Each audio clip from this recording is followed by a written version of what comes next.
Welcome back. तो जैसा कि हमने लास्ट वीडियो में देखा कि हमने अपनी स्टॉपवॉच बना ली थी और ये सेकंड्स जो हैं ये अब काउंट होना शुरू हो जाते हैं। ठीक है, जैसे ही हम अपनी ऐप स्टार्ट करते हैं ये काउंट होना शुरू हो जाते हैं।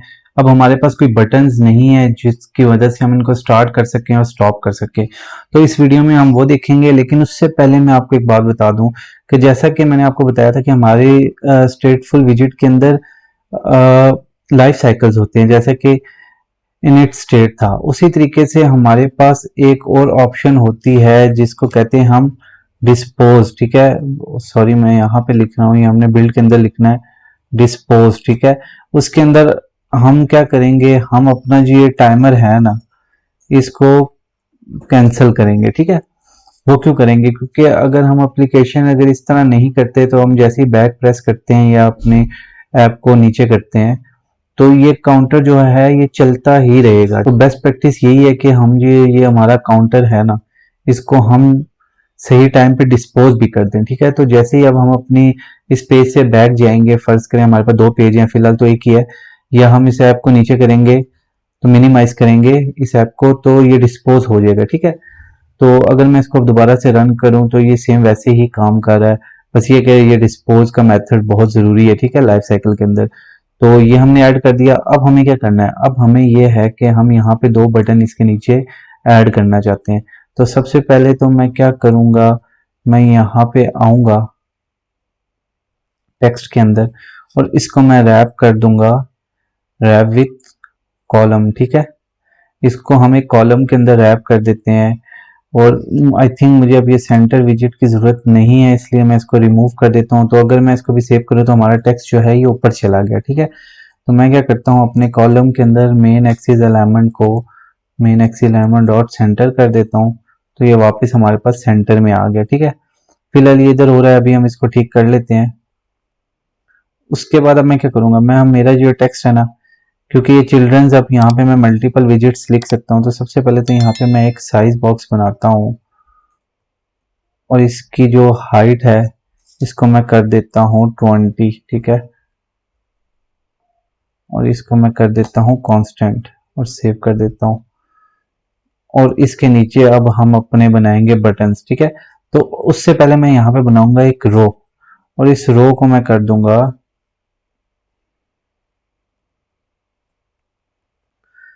इसके अंदर लिखेंगे चिल्ड्रंस और अब इसके अंदर हम बटन डालेंगे। क्यों, क्योंकि हमें देखिए अपने दो बटन्स जो हैं एक यहाँ पे चाहिए और एक यहाँ पे चाहिए। तो वो किस सिचुएशन में आ सकता है, जब हमारे पास यहाँ पे एक रो होगी, क्योंकि अभी हम कॉलम के अंदर है। कॉलम के अंदर जो है विजिट्स एक ऊपर आएगा, दूसरा उसके नीचे, तीसरा उसके नीचे। तो अब उसके नीचे हम यहाँ पे एक रो लाएंगे और रो के अंदर विजिट्स आते हैं 1 2 3 4, इस तरह मतलब हॉरिजेंटल आते हैं। ठीक है, तो यहाँ पे हम रो के अंदर अपने विजिट्स डालने लगे हैं। तो अब हम क्या करेंगे, यहाँ पे सबसे पहले मैं एक बटन डालूंगा एलिवेटेड बटन। ऑन प्रेस को फिलहाल मैं नल रख देता हूँ और चाइल्ड के अंदर मैं लिख देता हूँ टेक्स्ट और इस टेक्स्ट को मैं कर देता हूँ स्टार्ट। ठीक है, अगर मैं इसको सेव करूँ तो देखिए हमारे पास यहाँ पे ये बटन आ गया। अगर यहाँ पे मैं कोमा लगाऊं और इसको सेव कर दूं और यहाँ पे भी कोमा लगा के इसको सेव कर दूं तो ये कुछ ऐसे आ जाएगा मेरे पास। ठीक है, अभी ये मुझे एरर दे रहा है क्योंकि कह रहा है इसको कॉन्स्ट कर दो, तो फिलहाल मैं इसको कर देता हूँ, बाद में हम इसको चेंज कर लेंगे जब हम ऑन प्रेस लगाएंगे तो। और उसके बाद मुझे अब दूसरा बटन कौन सा चाहिए जी, मैं यहाँ पे लिख देता हूँ टेक्स्ट बटन और इसका भी नल कर देते हैं हम ऑन प्रेस के ऊपर फिलहाल। और यहाँ पे भी मैं एक टेक्स्ट विजिट ले लेता हूँ, इसको मैं लिख देता हूँ स्टॉप। ठीक है, तो हमारे पास दो बटन आ गए। अब मैं क्या करता हूँ, रो की जो मेन एक्सिस अलाइनमेंट है ना इसको मैं कर देता हूँ main axis alignment dot centre. ठीक है, इसको स्टॉप किया तो अभी हमारे पास दोनों बटन सेंटर में आ चुके हैं। और अब मैं चाहता हूँ कि इसके अंदर मैं थोड़ा बटन्स के दरमियान में गैप भी दूं, तो मैं क्या करूंगा, दोनों बटन्स के दरमियान में एक साइज बॉक्स लगाऊंगा और इसकी जो विड्थ है ना वो मैं अप कर दूंगा 20, क्योंकि अब मैंने इन दोनों के दरमियान में गैप देना है, इसलिए मुझे विड्थ 20 चाहिए। तो अगर मैं इसको सेव करूं तो देखेंगे इनके दरमियान में आ चुका है गैप। अब थोड़ा सा बटन को स्टाइलिंग भी कर लेते हैं। अगर मैं एलिवेटेड बटन के अंदर आऊं और यहाँ पे मैं स्टाइल लिखूं और बटन स्टाइल हमारे पास एक विजिट होता है, मैं इसको कॉल करूंगा, ठीक है। और इसके अंदर है बैकग्राउंड। अब सबसे पहले मैं एलिवेटेड जो स्टार्ट बटन है इसका बैकग्राउंड चेंज करना चाह रहा हूँ, तो मैं लिखूंगा बैकग्राउंड। इसके अंदर हमारे पास ऑप्शन होती है MATER material state property dot all, और इसके अंदर मैं लिखूंगा कलर्स डॉट ग्रीन, ठीक है। अब क्योंकि कांस्टेंट यहाँ पे नहीं चाहिए हमें, तो मैं इसको सेव कर देता हूँ। तो ये देखें हमारा जो कलर है बैकग्राउंड का वो हो गया है ग्रीन। यहाँ पे मैं इसको सेव कर देता हूँ।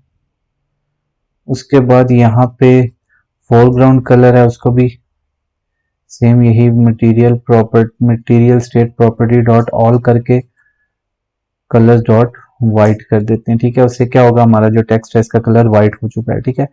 इस टेक्स्ट को हम कांस्टेंट कर देते हैं ताकि एरर जो है हमारे पास खत्म हो जाए, वार्निंग। और ये साइज बॉक्स को भी कांस्टेंट कर देते हैं। और अब यहाँ पर आकर ना हम यहाँ पे मैं कोमा लगा देता हूँ ताकि नीचे आ जाए। यहाँ पे इस बटन को भी हम स्टाइल दे देते हैं, और सेम वही बटन स्टाइल इसके अंदर हम क्या करेंगे, बैकग्राउंड जो है इसका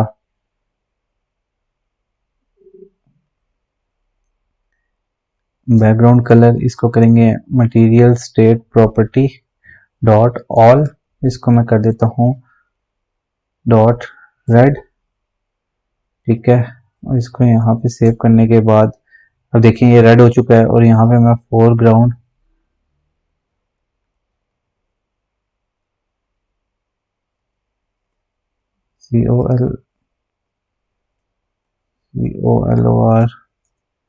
COLORMATE मटीरियल, सेम यही मटेरियल स्टेट प्रॉपर्टी, और इसको हम कर देते हैं वाइट, ठीक है। ये मुझे क्यों एरर दे रहा था, मैं रिक्वायर्ड पर देर इज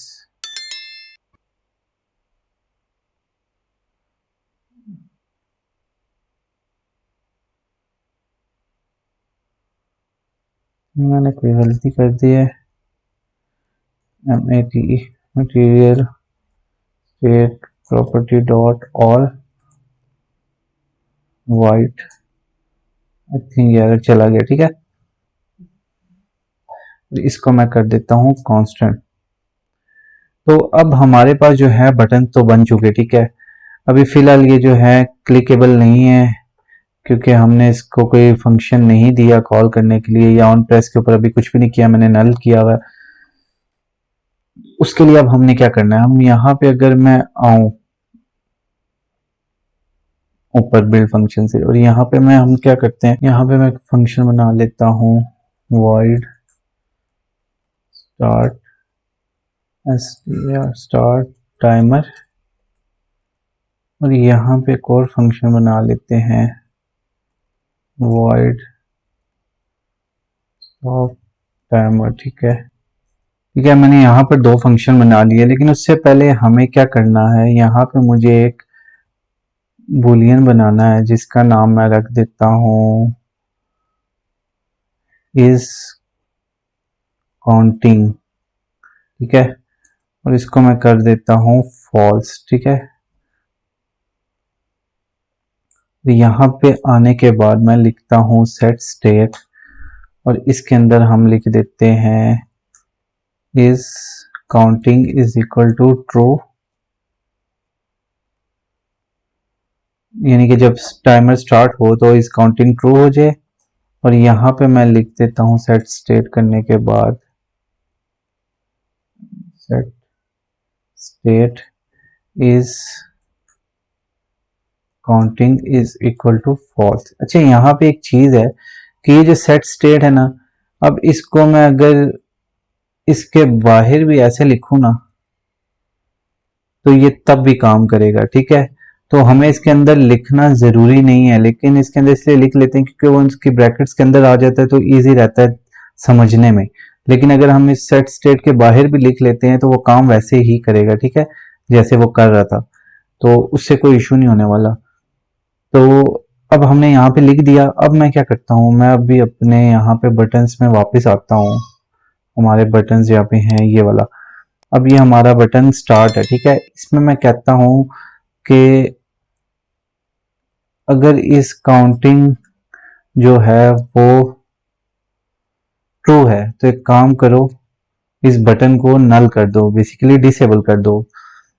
और अगर वो फॉल्स है तो जो हमारा फंक्शन है ना ये वाला स्टार्ट टाइमर, ये कॉल कर दो, स्टार्ट टाइमर। ठीक है,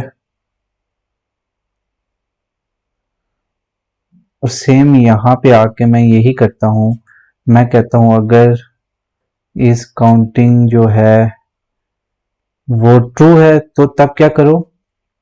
अब यहाँ पे उल्टा है, यहाँ पे मैं कहूँगा कि स्टॉप टाइमर कर दो, और नहीं तो बटन को डिसेबल कर दो अगर वो ट्रू है तो।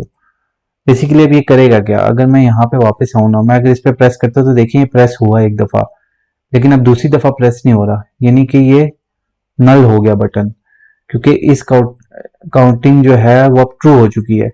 और जब मैं इस पे प्रेस करूंगा तो ये एक दफा प्रेस हुआ, अब दूसरी दफा प्रेस नहीं होगा, क्योंकि अब इस काउंटिंग फॉल्स हो चुकी है। लेकिन अब ये वापस अनेबल हो गया क्योंकि इस काउंटिंग जो है ट्रू फॉल्स है। तो अब वापस इस पे क्लिक करूंगा तो इस काउंटिंग क्या होगी, वो ट्रू हो जाएगी, तो ये बटन जो है डिसेबल हो जाएगा और ये बटन अनेबल हो जाएगा। तो ये बेसिकली हमने इसलिए किया कि जब हम स्टार्ट करें तो हमारे बटन डिसेबल हो जाए, ताकि दोबारा स्टार्ट हम ना करें, वो दोबारा जीरो से काउंटिंग शुरू ना हो जाए जब तक कि हम स्टॉप ना करें। तो ठीक है, तो ये ऐसे काम करता है। तो जब हमने ये काम कर लिया तो अब हम वापस आते हैं अपने फंक्शन के अंदर, और यहाँ पे हमें कुछ चेंजिंग्स करनी है। ठीक है, तो सबसे पहले तो हम क्या करते हैं, स्टॉप टाइमर के अंदर जाते हैं और कहते हैं कि एक काम करो, टाइमर डॉट कैंसिल, कि जब हम स्टॉप प्रेस करें तो टाइमर को कैंसिल कर दो। तो अब अगर मैं इसको प्रेस करूं तो देखें टाइमर वहीं पर रुक गया। और साथ ही साथ क्या करो, ये सेकंड्स जो हैं इसको 0 कर दो। ठीक है, तो अब अगर मैं इसको प्रेस करूंगा, फिलहाल तो मैं कर नहीं सकता, 0 हो गया। ठीक है, तो लेकिन अभी स्टार्ट नहीं हो रही क्योंकि अभी हमने स्टार्ट पे कोई फंक्शन कॉल किया ही नहीं है, लेकिन स्टॉप पे अब वो वर्किंग कर रहा है कि उसने इसको 0 कर दिया। ठीक है, तो हमने क्या कहा इसको स्टॉप पे कि सबसे पहले क्या करो, जैसे ही स्टॉप प्रेस हो तो टाइमर को कैंसिल कर दो और सेकंड जो है इनको 0 कर दो। ठीक है, और उसके बाद हम एक काम करते हैं, अब अपने स्टार्ट के अंदर क्या करते हैं, स्टार्ट के अंदर हम कहते हैं कि जो टाइमर है ना, बेसिकली यही फंक्शन हम दोबारा लिखेंगे, is equal to timer dot periodic, और इसकी जो ड्यूरेशन है इसको सेकंड्स 1, और उसके बाद वही ऑन काउंट का फंक्शन जो है हम कॉल कर देंगे। तो अब जब हमने इसको स्टार्ट टाइमर के अंदर डिफाइन कर दिया तो बेसिकली अब हमें इसकी ज़रूरत नहीं है। ठीक है, सेट स्टेट के अंदर इस फंक्शन की, तो हम इसको रिमूव कर देते हैं। और इसके साथ साथ बल्कि हमें अब इनिट स्टेट की भी ज़रूरत नहीं है। तो मैं क्या काम करता हूँ, मैं इस इनिट स्टेट को यहाँ से टोटली रिमूव कर देता हूँ, यहाँ से लेट हटाता हूँ और मैं इस सेकंड को ऊपर ही यहाँ पे इज इक्वल टू 0 कर देता हूँ। ठीक है, तो क्योंकि हमें अब इनिट स्टेट की जरूरत ही नहीं है, क्योंकि पहले हमें इसलिए जरूरत थी कि जैसे ही एप्लीकेशन स्टार्ट हो तो हमारे सेकंड्स चलना शुरू हो जाए, लेकिन अब हमने उनको अपने बटन्स के अंदर कॉल कर लिया है, तो मैं नहीं चाहता कि वो इनिट स्टेट के अंदर कॉल हो। तो बेसिकली अब हमें इनिट स्टेट की जरूरत पड़ने ही नहीं वाली। तो मैंने क्या किया, स्टार्ट टाइमर जब भी प्रेस हो, फंक्शन कॉल हो, तो एक काम करो टाइमर को स्टार्ट कर दो, और उसके बाद अगर मैं यहाँ पे सेव करने के बाद इसको आके प्रेस करूं तो आप नोटिस करेंगे हमारे सेकंड्स चलना शुरू हो गए। ठीक है, और अगर मैं यहाँ पर इसको स्टॉप करूं तो हमारे सेकंड 0 हो गए, ये बटन भी डिसेबल हो गया। और अगर मैं वापस इसको स्टार्ट करूं तो हमारे सेकंड्स दोबारा से चलना शुरू हो गए और ये बटन डिसेबल हो गया, मैं इस पर दोबारा क्लिक नहीं कर सकता। ठीक है, अल्हम्दुलिल्लाह हमारी एप्लीकेशन जो है ये बिल्कुल ठीक काम कर रही है, और उम्मीद है आपको समझ आई होगी, क्योंकि मैंने बहुत ही डिटेल में आपको बताने की कोशिश की है ईजी करके।